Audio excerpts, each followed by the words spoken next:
Welcome back to BamBAEzled, the show that is here to help us all better navigate our relationships. On this show, we examine the dynamics of modern relationships, their perks and pitfalls through the lens of self-awareness. Yes, whether or not your bae may be the problem is not why we're here, because the external is never really in our control. What is, though, is us. We each have agency over ourselves, how we choose to show up in life, and how we allow others show up in our lives. The only way that we can have better relationships out there is if we take the time to develop and become better versions of ourselves in here.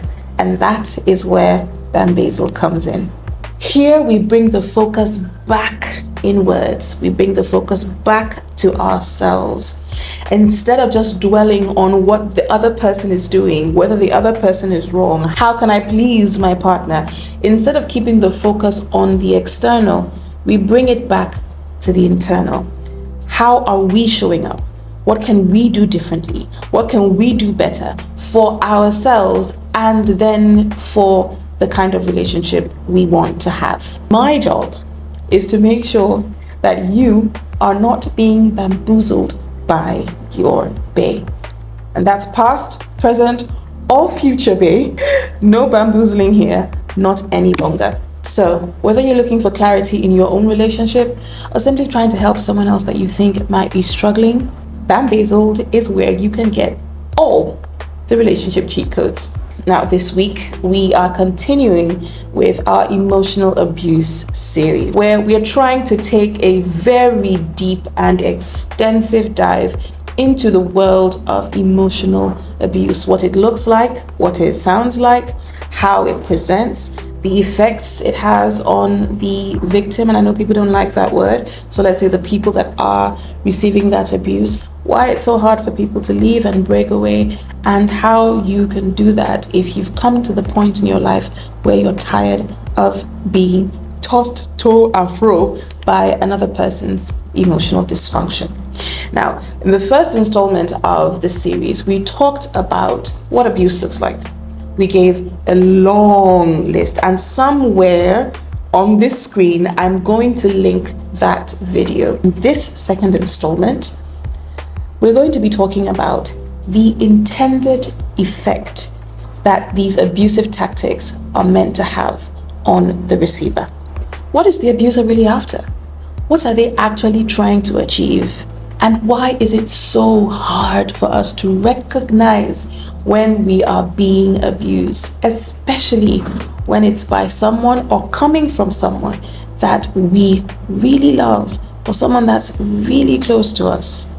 Whether you're in this situation or know someone who is and you are concerned about them, this episode aims at helping clear the fog, remove the scales from our eyes. It will help us begin to understand what's going on, what's been happening to us, and why we might feel very different than who we were before we got into this relationship. Let's get into today's episode. Does she like me? Was that a date or a hang? Is she single? Wait, what are we? Is it too soon to say I love you? Should I call him now or should I just wait? Maybe I should wait. Wait, should I let her go? Why did he just ghost me like that? Wait, can't we work it out? Is he an F-boy? Is she toxic? We hooked up. Why is he saying we're just friends? Let's face it. Relationships are the best thing when they work and a nightmare when they flop.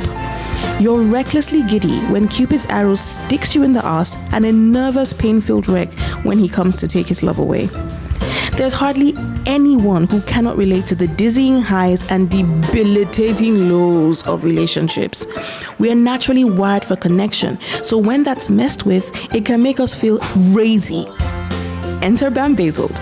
On this show, we help you figure out if you are being bamboozled by your bae. That's it. Nothing else, nothing fancy, just a real, raw, honest to heavens, and hopefully helpful take on the best to the worst of relationships and everything on the spectrum in between. No topic is off limits, no situation is too taboo or embarrassing. Give us everything. So, if you're wondering if you're being bamboozled by your bae, don't walk, run here. This is your new home. I am your new bestie, and I've got you. Now, let's figure out if you're being BamBAEzled. So, let's get one thing very clear. Emotional abuse is about one thing and one thing only. One thing and one thing only. It doesn't matter how many iterations of abuse there are. It doesn't matter how many forms or tactics or ploys or what have yous. There's only one intended agenda when it comes to abuse of any kind. And that is control. Control. Now, everything you're going to hear during the course of this series, try to keep in mind that the one major goal, even though we're going to break it down into sub goals, the major goal is control. Emotional abusers will use these subtle little methods that can often go unnoticed if to the untrained eye, to get that control that they so crave and need to have. So the things they do are meant to foster emotional dependence. They want you to need them, and not need them in a healthy way, because I believe that in every healthy relationship, you both need each other. That's why you're in a relationship, right? But with abusive people or emotionally maladjusted people, I think that's a better way to call it, they want you to need them to an unhealthy extent, to a point where you are unable to function without them. That is not healthy. That is not good. Think about it like addiction. Now, when a person becomes addicted to drugs, becomes addicted to alcohol, becomes addicted to anything, they can no longer function without that thing. With the abuser, it is an intentional indoctrination. An intentional addiction is being created inside of their partner, so that when the partner needs to leave, they find it almost impossible to do so. And so we're going to now focus on these things that they do, but more so from the angle of the effect that they have on people. Number 8. Blame shifting. Blame shifting. Now, what does blame shifting look like? The abuser never takes responsibility for their actions. Instead, they blame everybody else, including the weather, the trees, the time of the day, the sun, the moon. They blame Elon Musk. They blame everyone. Why did I drag Elon into this? They blame everyone except themselves for everything that goes wrong. And in the case of emotional abuse, best believe you're the one they're going to blame. You're the one they've got access to. They blame everybody but themselves, including their victims. So think about this. I take a knife and I slice you, and then I blame you for bleeding. That's what blame shifting is. They are the ones that, or they do something wrong, you have to be the one to be responsible for it. It was everybody else's fault. It was never them. It's never them. It's never them. That's what blame shifting looks like. So they use arguments sometimes like, you made me do this. You want this to happen. If you hadn't done X, I wouldn't have reacted this way. It was your fault, essentially. They were the ones that acted stupid, acted crazy. They were the ones that broke things in the house. They were the ones that shoved you, pushed you around. They were the ones that screamed, yelled. They were the ones that cheated. They were the ones that stole. They were the ones that messed up the job. They were the ones. But you were to blame.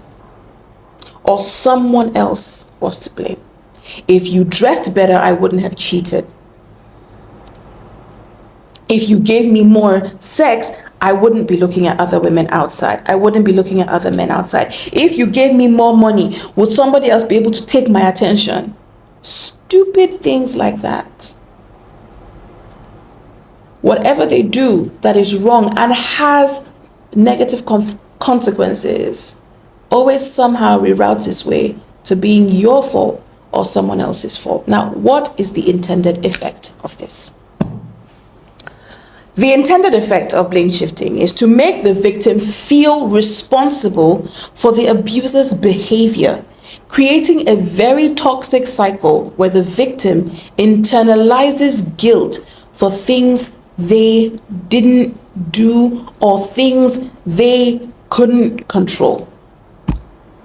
That's the intended effect. You were cheated on. You feel guilty for being cheated on. Because if I was sexier, he wouldn't have cheated. If I had more money, she wouldn't have cheated. You begin to blame yourself. Your parent that is out of control does something they shouldn't do. And you say, if I was a better child, if I hadn't ticked mommy off, if I hadn't triggered daddy, he wouldn't have behaved like that. You are the one that has to deal with it. Or they go and get themselves into trouble, and you after trying to make you fix their trouble and you can't, or you refuse to, bam, you're going to feel guilty. You're going to feel guilty because it was the fact that you didn't cook your husband's food, the food he asked you to cook. He says, I need to eat fresh soup every single day. And today, you didn't make that fresh soup. And that is why he went out and went to go and get fresh soup. And somehow in the eating of the fresh soup, his member landed into Samantha. Somehow, because when we eat soup, things happen. No, not taking any responsibility. I was not the one that did it. She was the one that was holding my trouser. Uncle, what happened to your hand? What happened to your hand when she held your trouser? Did your hand just die? You couldn't reuse your hand and remove her hand from your trouser? So you who has been wronged, you who has been hurt, you who has been hard done by, takes on the responsibility. You now feel the guilt. You feel the shame. You feel the burden. And they go scot-free. There's a way that emotional abuse is normalized over time. And this is what makes it so dangerous. One of the hardest parts about emotional abuse is how subtle it can be.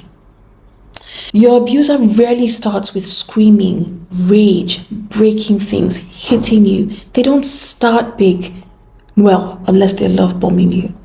They start the abuse little, subtle, small ways. Things that seem harmless at the time. It's like if someone steals 1 naira from you, it means nothing. If they steal 5 naira from you, it doesn't really mean anything. But if they steal 5 naira from you 10 million times, calculate how much money has been taken away. That's how emotional abuse works. If you get cut on your hand here, there's nothing to it. You're just gonna put a band-aid on it, it's fine. But if you get cut here, you get cut all over. Before you can stave the bleeding here, before you can stop the bleeding here, you're bleeding out of here, you're bleeding out of here, and you've bled out. That's pretty graphic. But emotional abuse is very serious and very harmful. That's what it actually does to your mind. Over time, the abuse escalates. It always does. But by that time, it often feels like it's normal because this has happened so long. You now begin to question yourself. Where things were unacceptable before, you start to ask yourself, am I overreacting? Maybe I'm just too sensitive. Is it me that's the problem? Am I the narcissist? What did I do to make him upset? What did I do to make her upset? You start to question if this is just how relationships are supposed to be, and you're asking for too much. If you leave, are you going to meet anybody else? Because maybe this is just what happens in relationships.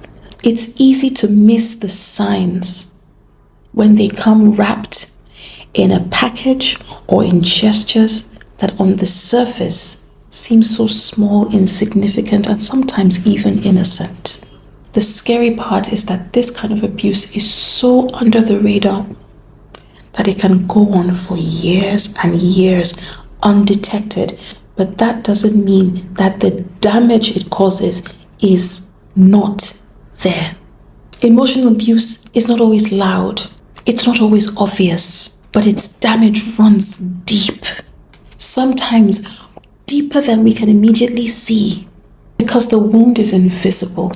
One that is so often hard to see, but even harder to heal. Now, if you have ever felt trapped, manipulated, unfairly treated, used, misused, if you feel like a shadow of yourself, if you feel like I'm different in a negative way, before I came into this relationship, I wasn't like this.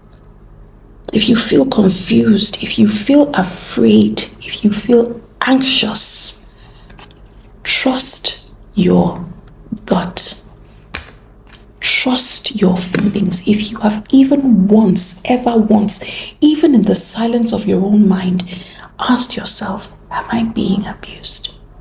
Is this person abusing me? Even if you've asked it just once, please trust your gut. I'm not saying leave, I'm saying investigate. I'm saying interrogate. Interrogate that feeling. Don't just put it away or try to put it under the rug. It's there for a reason. It's telling you something. Please listen. I'm going to end this by saying, you deserve so much more than becoming the shadow the abuser has fought you and attacked you from. You deserve so much more. You deserve so much more than diminishing in the very place that is supposed to give you life and help you thrive and blossom and bloom. A relationship is not the place you go to disintegrate and die. It's a place where two living people come together and create a better, more beautiful life for each other.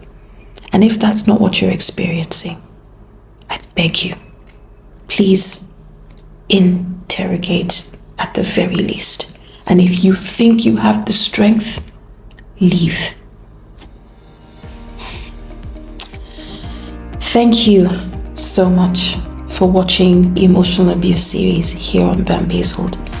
It was important to break it down like this so that I don't glom everything into one long episode. I want people to be able to take their time with these. It will take time to absorb all this information, and that's what I want. So stick with me. We're going to get through this series. It's a long one, but it's an important one. If any of these things we've talked about resonates with you in any way, even a little bit, please know that you're not alone. You are not by yourself. You will not believe how many women and men are going through abusive relationships or are in emotionally abusive situations, and they have found help. I know leaving your partner is a scary thing, and I'm not advocating for that. There are people who have actually been able to work through these things with their partner and come out good on the other side.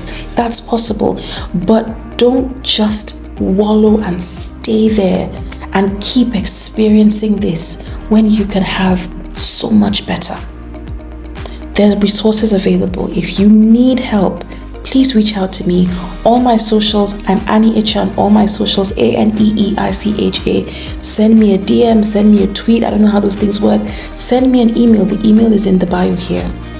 And I will hook you up with help and the necessary resources. The more we recognize these patterns, I'm telling you, the more equipped we are to help ourselves, to help the ones we love, and even hopefully to help the people who abuse others, maybe if they knew better, they would do better. I would ask that if this has been helpful to you, you share it with someone who you think it will be helpful to as well. I'm going to ask you to please subscribe if this content resonates with you. Please share, comment. I'd like to see your experiences in the comment section. It helps other people to know that they're not so alone. And I look forward to reading from you as well. So please share your experiences in the comment section. Share this video with as many people as you can and consider subscribing. I would love that very, very much. All right, you know what time it is? Sign off with me in life. We can always do better, or we can do worse. Let's make sure that we find ourselves in the former more than we are in the latter. Stay safe out there in these relationship streets. Don't bamboozle or be bamboozled by Bae. I will see you again in the next episode. Until then, please let love guide you always. Bye for now.